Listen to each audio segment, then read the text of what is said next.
We're going to talk about the communist walls they put up to prevent us from stopping them. We're going to talk about the state of the Democrat Party. Why are people getting swatted on our side? All that and so much more coming up on I'm Right.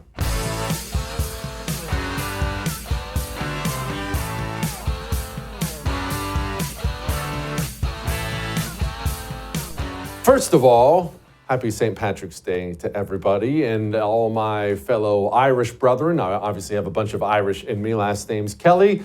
Extra happy St. Patty's Day to you. Be safe out there tonight. Uber or something, please. Now let's move on because we're about to weave through a couple things, and I swear on my life, this is going to eventually come back to you, to America, to what we're dealing with here. So just stay with me. So I have two sons. You know, James and Luke. I love my boys. And now they're 16 and 14 and they're huge. They're enormous. So it's less of a concern today, but any parent of children will tell you that they worry about child predators. You just do. It's something you naturally worry about. You look at the news, you see, oh my gosh, this guy did what? And you get worried. And so any parent that's worth anything will talk to their children about child predators. And I used to talk to my sons about it all the time. And I remember one time my son, he'd gone to this arcade. And there were parents there, but it was a birthday party. He went to an arcade, like 10 of his buddies. And I talked to him before he left. I said, hey, make sure, he was real young. I think he was 7, 8 years old. I said, you make sure you're always with a friend or close to an adult. Make sure somebody talks to you, basic parent conversation. And he said to me, Dad, I don't understand. What are you talking about? It's an arcade. They're not there. And I said, son, if you were a monster who preys on children, where else would you be? And you could tell the light went on. This is going to come back to American communism. You see, America's communists, and we'll get to El Salvador in a moment, America's communists are oftentimes thought of by us as just some crazy street animal on the corner. They're burning down Foot Locker. They're gluing themselves to the highways. They're at feminist rallies. We look at the freak on TV screaming in someone's face, waving a sign around, and we think, well, that's an American communist. And of course, that is an American communist, but are they doing that much good? The deranged freak that superglued his hand to the Starbucks counter a while ago, you remember that story. Did he actually move the ball in any way for American communism? Not really. They need positions of power. When you think about American communists, you don't think about a judge in a black robe, do you? It doesn't pop into your head. But if you're a communist who hates the United States of America and wants to completely and utterly destroy this country and burn it to the ground, where can you do more good? With your hands super glued to Starbucks or with that judge's robe on? That's where they are. Before I come back to that, I want to talk about briefly, just very, very briefly, because that's the only way I'm qualified to talk about this subject, El Salvador. You obviously know about El Salvador, at least you've heard of it. You know where it is roughly, and you know about their leader, which we'll get to in a moment. But what you may not realize about Bukele, I don't even know if that's how you say his name, I only speak American, but Bukele, what you may not realize is when he first got elected, El Salvador was this horribly murderous place, one of the most dangerous countries on the planet. Just stacks and stacks of dead bodies every single day. And he gets elected, runs kind of on a platform to clean all that stuff up.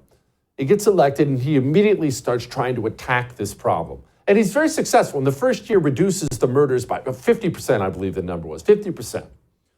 But he kept running into a problem, an odd problem, you see. And the problem wasn't the country full of murderers, the country full of gang members who torture and murder everybody. Granted, that was a problem, but that wasn't the problem he kept slamming into. It wasn't the guys with tattoos on their faces looking super scary.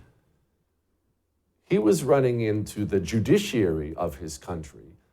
The judiciary, his own Supreme Court, almost seemed bizarrely committed to stopping him from stopping the murderers.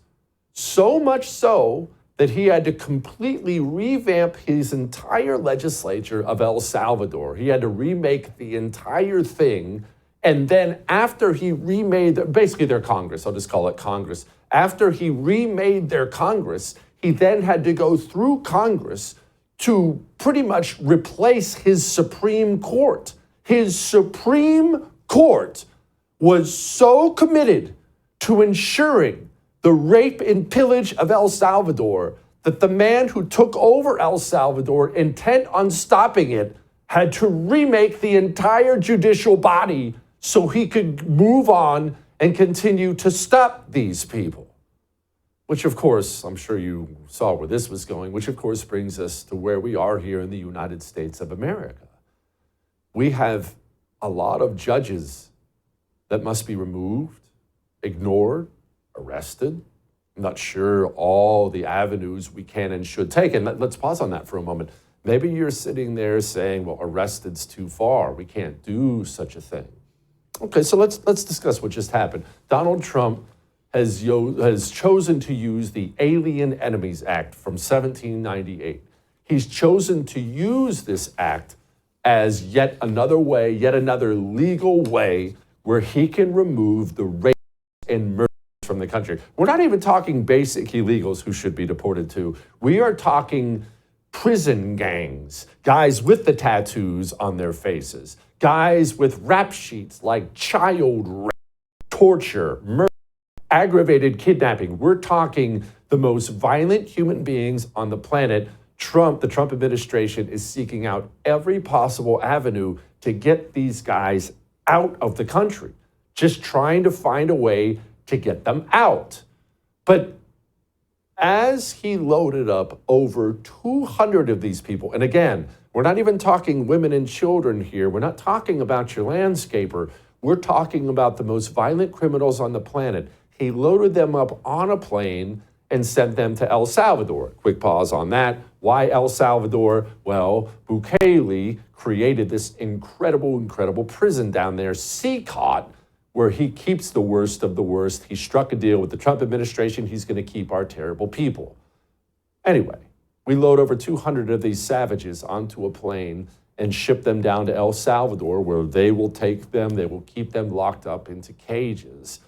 And an American judge, an American communist, committed all the way to burning down the United States of America, issued an order that the plane has to turn around and that the rapists, murderers, and monsters must be brought back to the United States of America so they can live with you. That happened. It didn't happen in some movie. That's not a Netflix drama. That's who sits on the bench in the United States of America. So allow me to once again introduce Bukele to you. Remember when he gave this little speech at CPAC? We did the unthinkable to cleanse our society. We arrested the terrorists, but we have to remove corrupt judges and corrupt attorneys and prosecutors. These corrupt judges and prosecutors were setting the gang members free. And it wasn't just the gangs.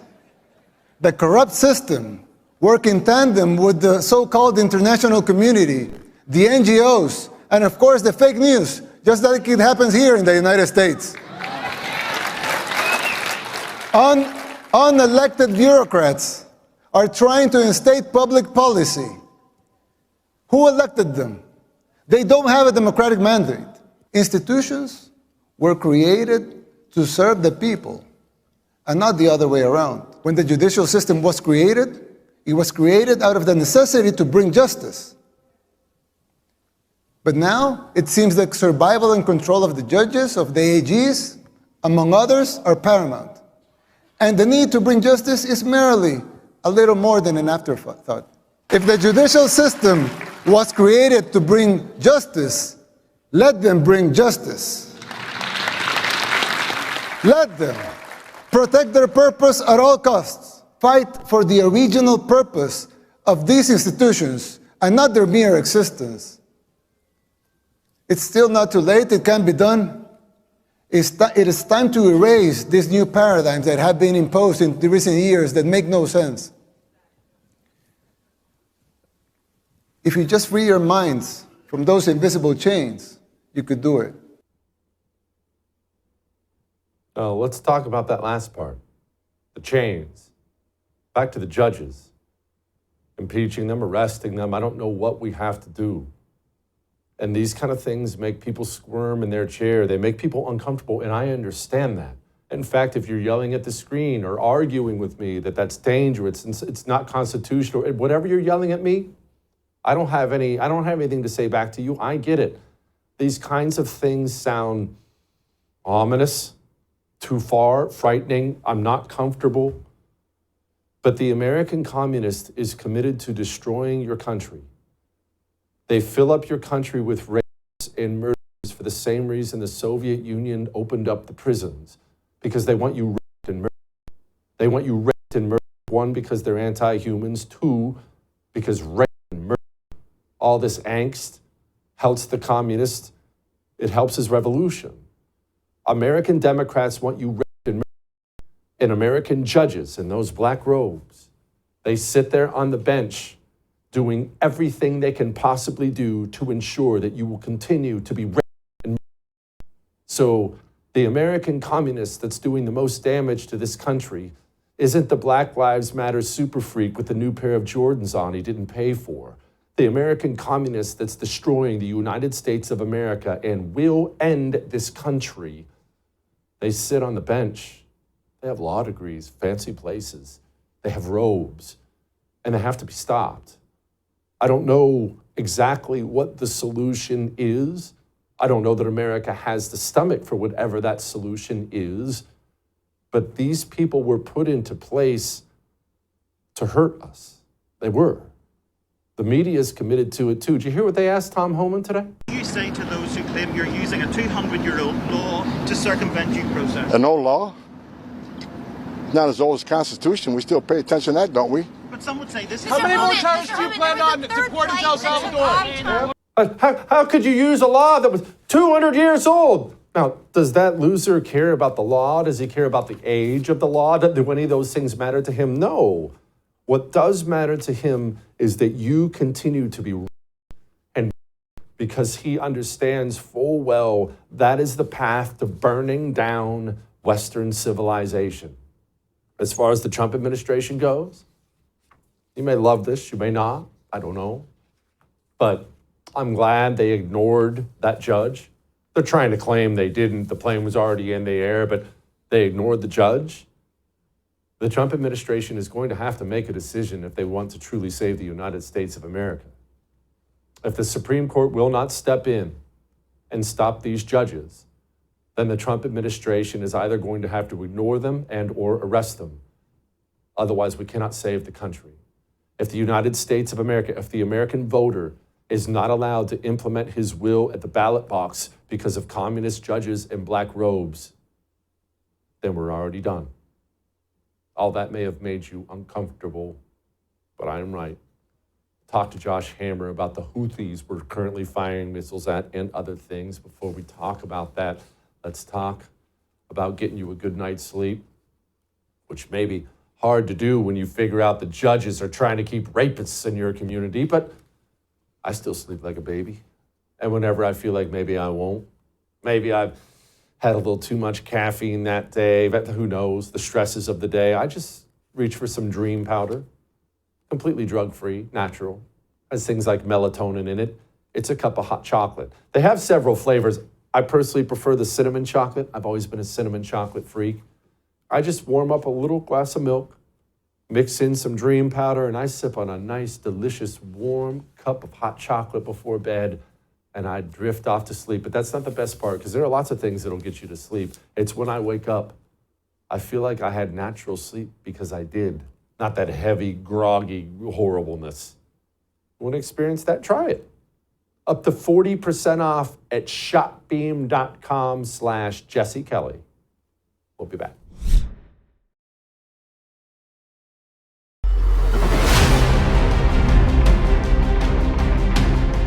Well, apparently we are decimating some Houthis, and I don't know who these people are. They sound like Star Wars characters. The Red Sea, where is that? I don't know anything about any of this stuff, but I bet you Josh Hammer does. And by the way, I know you love when Josh Hammer joins us, host of America on Trial. It's time to to go purchase Israel and Civilization, Josh Hammer's book. Fascinating, fascinating read. Highly recommended. Israel and Civilization. Go pick yourself up a copy. Okay, Josh, the Houthis, they sound weird. Who are they? Jesse, great to be with you. And let me just emphasize one more time. The book comes out tomorrow, Israel and Civilization, The Fate of the Jewish Nation, The Destiny of the West. So order on Amazon, Barnes & Noble. Jesse, as of today, it was literally the #3 book on all of Amazon, which feels totally surreal to even say those words. So let's keep the momentum going, guys. Really would appreciate it. So the Houthis are mentioned in Israel and Civilization a little bit, as the case may be there. The Houthis are basically 21st century pirates. You know, Jesse, America, our first two wars after the Revolutionary War against the British, you know, people typically skip from the Revolutionary War to the War of 1812, basically a rematch against the British there. But there were actually two wars against Muslim pirates there in the intermediary years. And it was called the First Barbary War and the Second Barbary War. Well, the Houthis are basically just the 21st century version of that. They are radical Islamists there in Yemen. They are one half of the Yemeni civil war that has been tearing that country completely asunder at the seams for better part of a decade and a half now. The relevant part for present purposes is that they are controlled by Iran. The Houthis take their orders from Iran. This is not a particularly pleasant group. They literally have a motto that is publicly available. You can Google it. It says, "Glory to Allah, death to the Jews, death to Israel, death to America." I mean, it's one of those types of organizations. I mean, they're pretty clear about what they actually believe.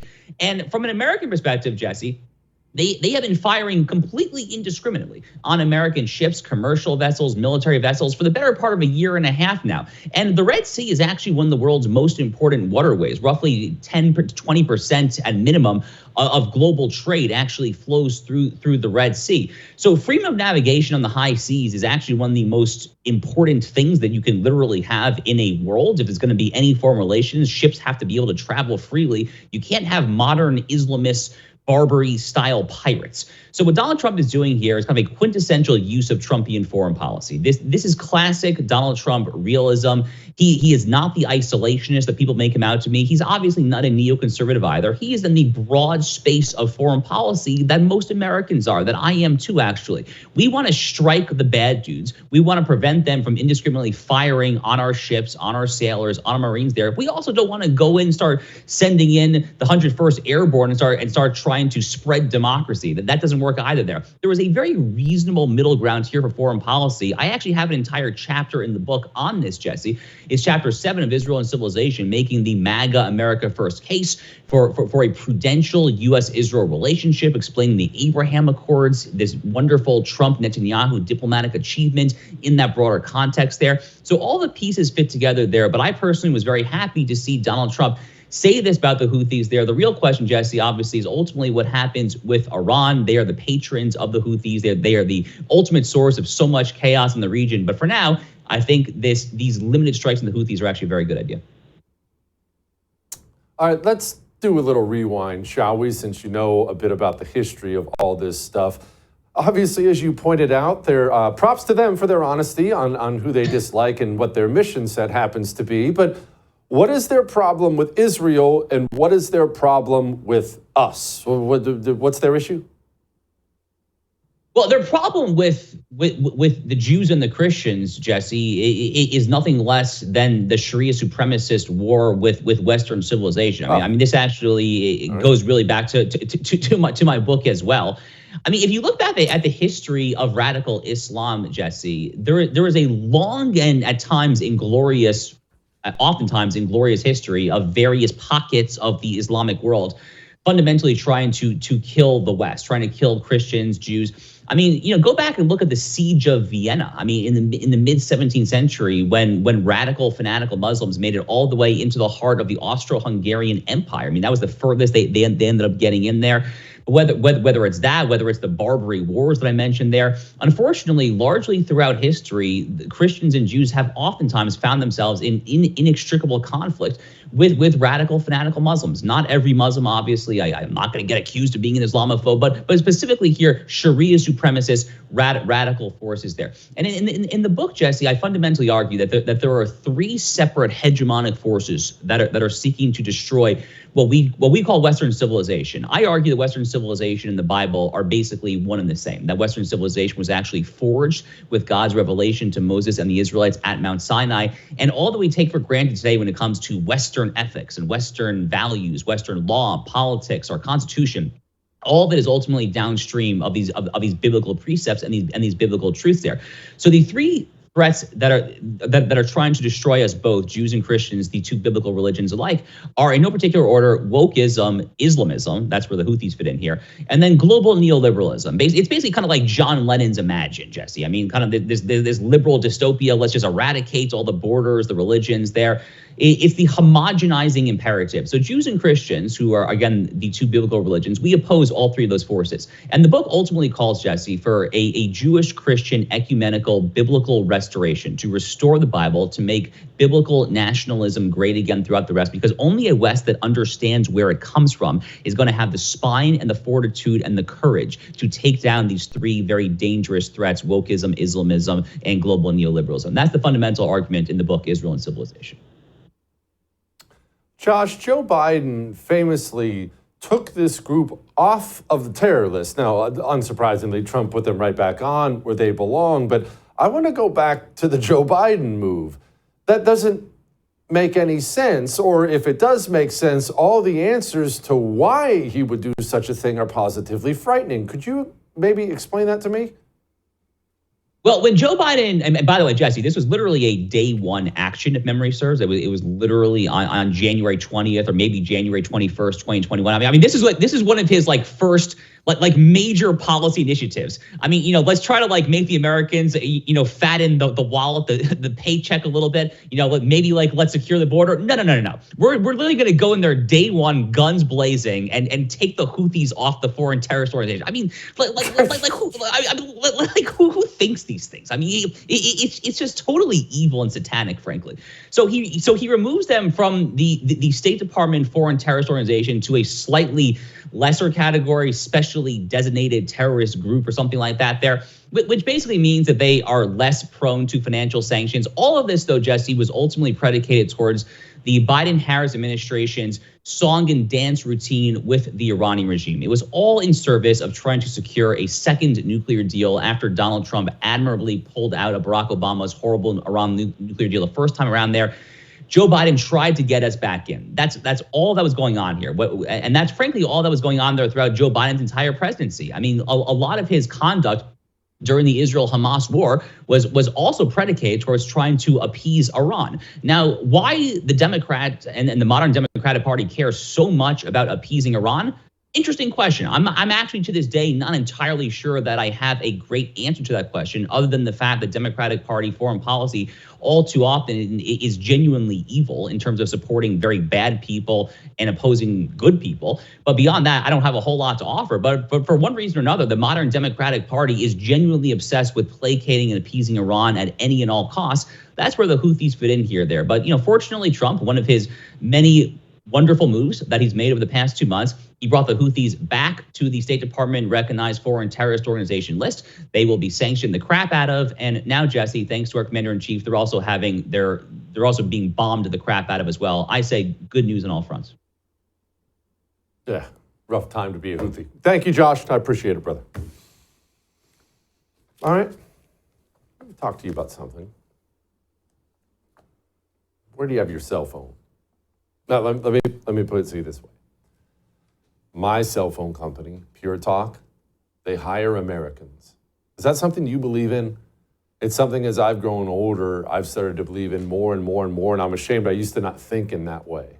But I'm tired. Maybe I'm just a mean old man. I'm tired of getting hold of somebody on customer service and I can't understand what they're saying. I have to repeat myself 19 times, and it chaps me that all these American companies go hire as many foreigners for pennies on the dollar as they can. Pure Talk doesn't do that. When you get a hold of somebody at Pure Talk, you will speak to an American from right here at home. Always pleasant. Isn't that nice too? Speaks English. you'll pay half of what you're paying now. At least that's what I'm paying, half of what I'm paying now, or what I used to pay. Why wouldn't you switch? It's easy. Keep your phone number if you want it. They make it easy. puretalk.com/JesseTV is where you go to switch. We'll be back.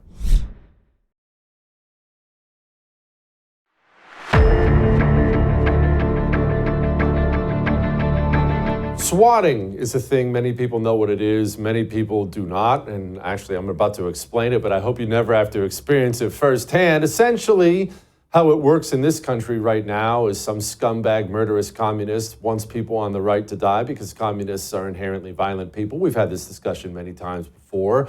And so what do? They call local cop shop. They act as if there's a hostage situation or some guy murdered his entire family and now he wants to commit suicide by cop, calls us into the local police department, sheriff's department. Cops, understandably, strap on all the gear, show up at someone's house, and the communist hopes a gunfire is exchanged, and the evil right-winger who believes babies shouldn't have their penises chopped off is dead and gone. Joining me now, two men who know more about this than I do, since they just experienced it. Shawn, Farash, host of the Ungoverned podcast, and Dustin, Grage, columnist at Town Hall. I almost call him Gage almost every single time. Dustin, I'm sorry about that. I suck. Okay, Shawn, let's begin with you. It's your story, not mine. What happened?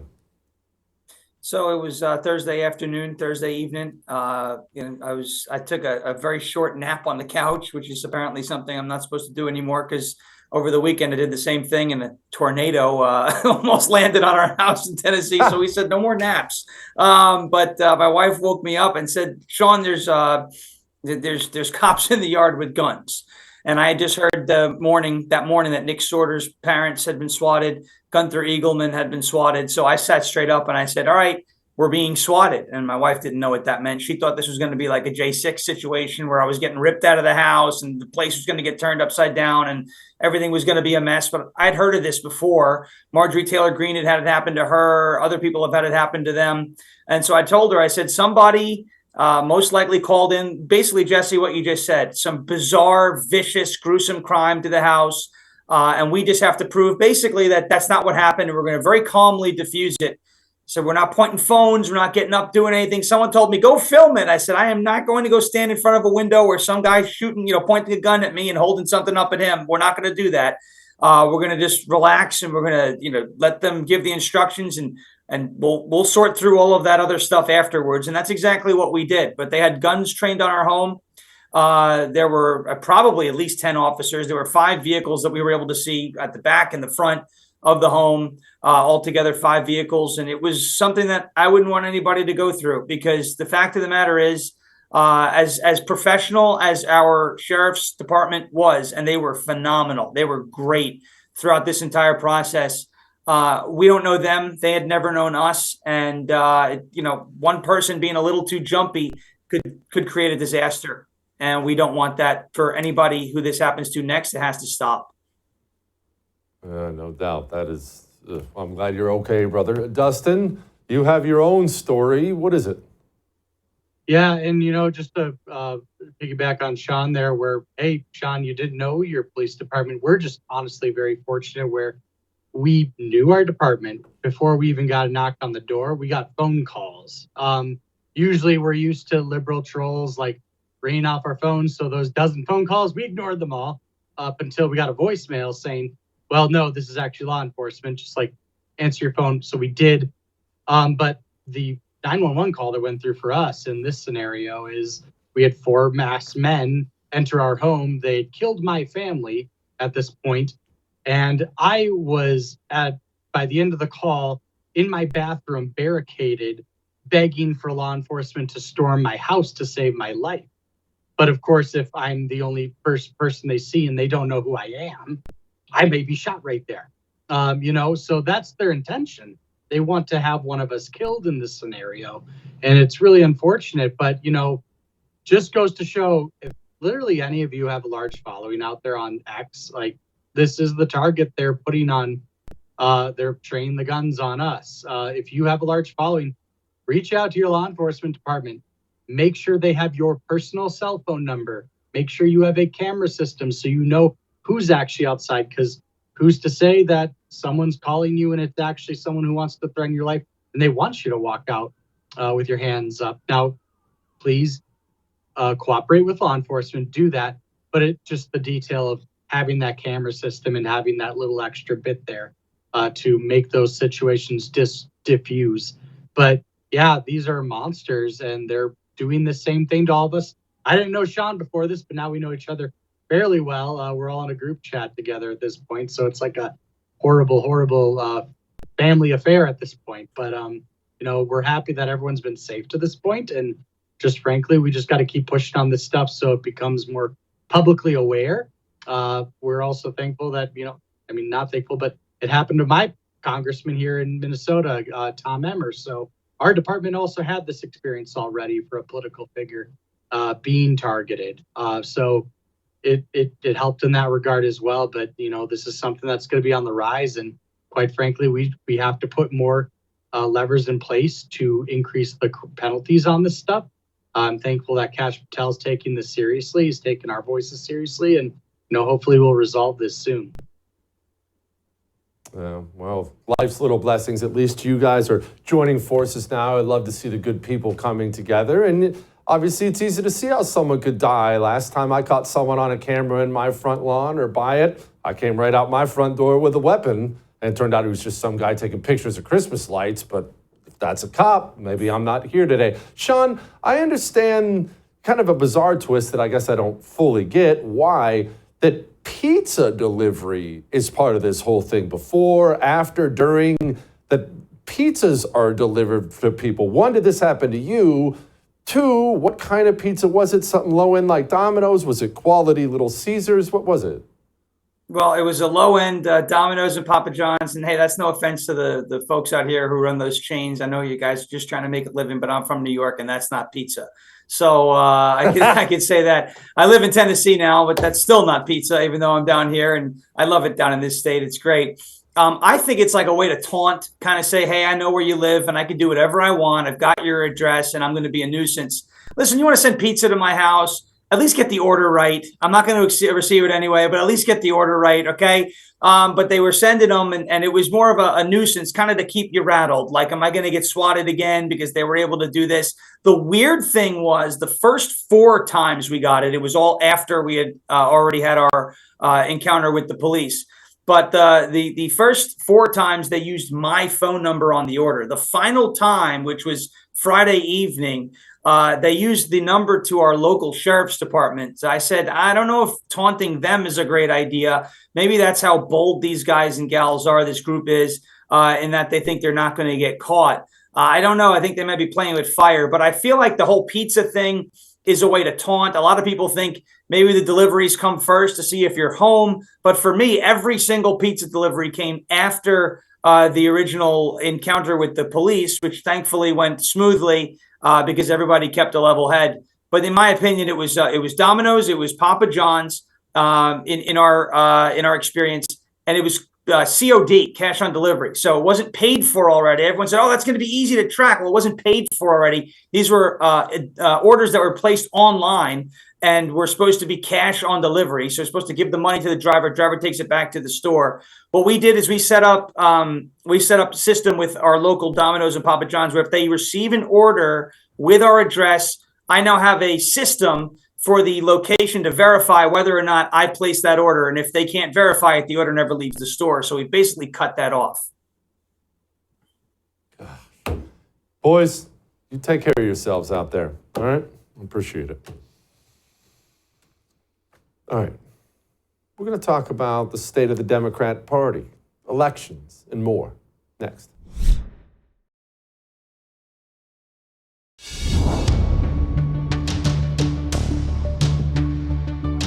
Well, approval numbers are kind of these weird things, right? What's the state of the country? That's much more important. Is the country getting better for Americans? But let's be honest, I'm a political animal, so are you. We always have our eyes on the next election, and right about now, the Democrat Party appears to have the popularity of cottage cheese that's been left out in the sun for a week. Chris Matthews and the nerds at MSNBC were talking about it. Here it was.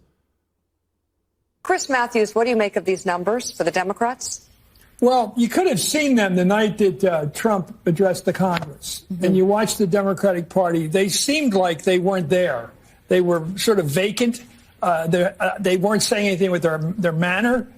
They never questioned the facts, lie after lie after lie, and said nothing. I'll tell you, James Carville, who said the Democrats should stay silent, may be partially right, but where he's wrong is you have to have a fact checker.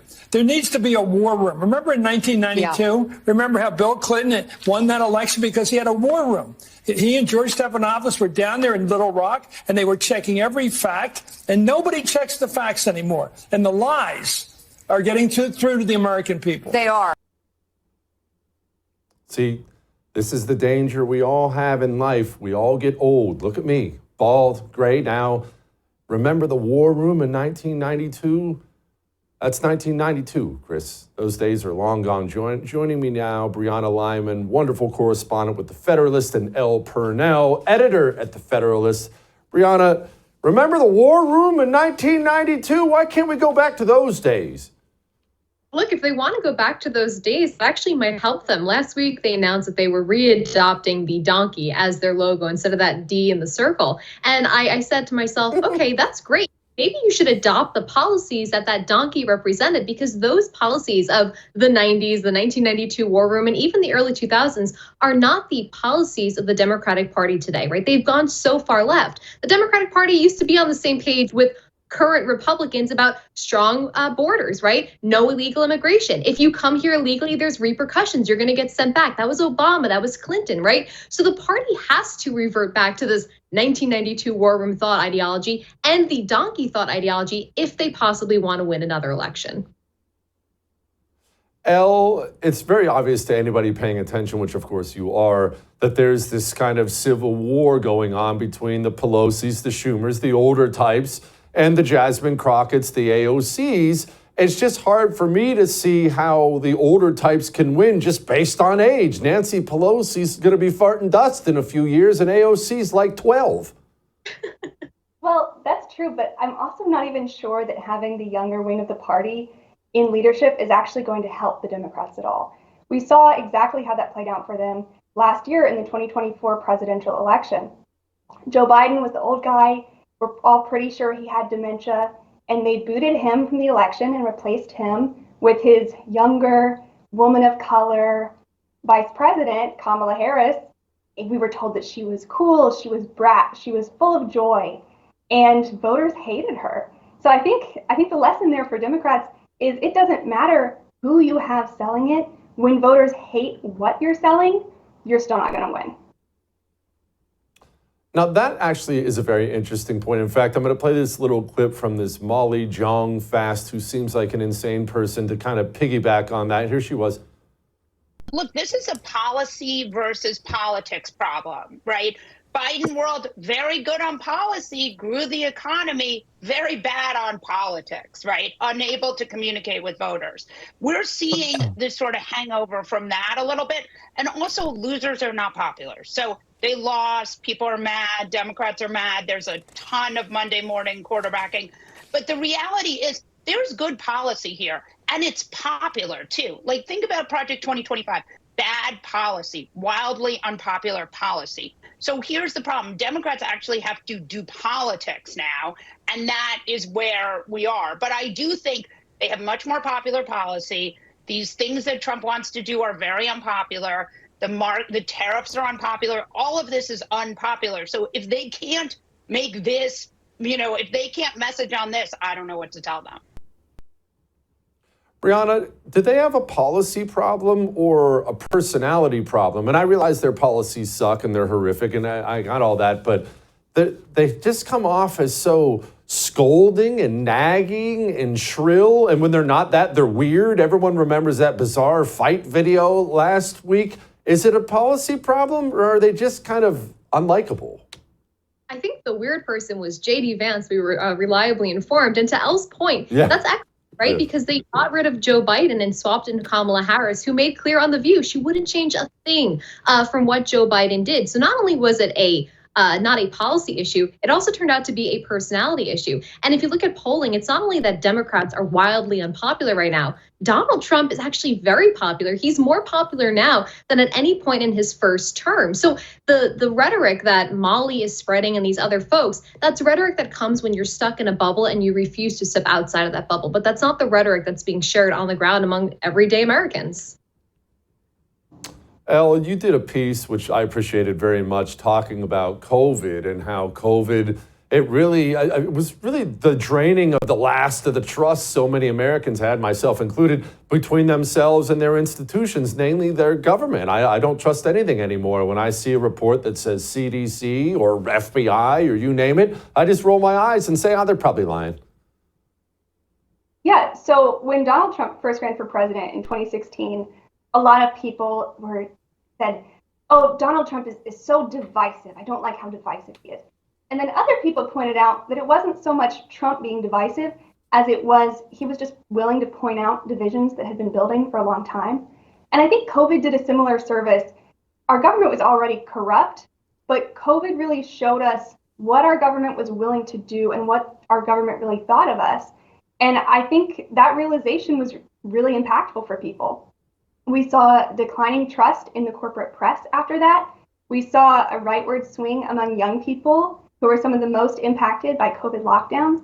And ultimately, we saw Democrats lose in the 2024 election, which was one of the first opportunities voters had to really deliver a verdict on what they thought of all the years of COVID mania.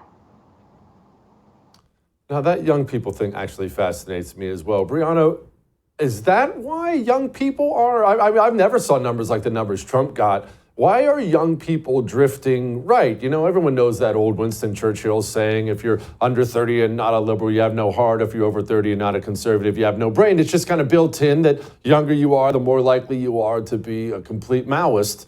But that's changing. Why? Yeah, if you look at the polling, 18 to 29-year-old men in particular, who absolutely were a large part of Donald Trump's victory, they've shifted 29 points to the right since 2020. And one of the reasons is it is so jarring. If you read some of the interviews, USA Today did one a few months before the election. Young men were saying, look, I'm independent or I'm Democrat, but I'm going to be voting for Donald Trump because I can't afford to feed my family. When policies are created by Democrats that emasculate a man in particular who feels like he wants to provide for his family and can't do that, right? Or a party that constantly terrorizes and demonizes men, they have to go and find comfort somewhere else. And the Republican Party has offered an opportunity for, in particular, young men to feel welcome, to feel like they have a place and to feel recognized. And that definitely contributed to this massive shift we saw in young people voting for Donald Trump. Speaking of emasculated men, Elle, Pete Buttigieg is very clearly going to be running for president in 2028. Gavin Newsom's going to be joining him with his gallon of hair gel. It's not that I'm jealous or anything like that. Who's the front runner for 2028 for these people? Oh gosh, I don't know. And at this point, it doesn't really matter. I mean, like we were saying earlier, it's not about who the messenger is, it's about the message. And right now, Democrats are choosing the losing side of 80-20 issues. They're pro-war, they're pro-terrorist, they're pro-open borders, they're pro-injecting kids with hormones and cutting off their body parts, they're pro-government bloat. I mean, honestly, the numbers you were talking about a minute ago, I'm honestly surprised that Democrats' approval ratings aren't even lower in the tank. Yeah. Ladies, thank you. Come back soon. Thank you. All Thank you so right. much. Lighten the mood. Next.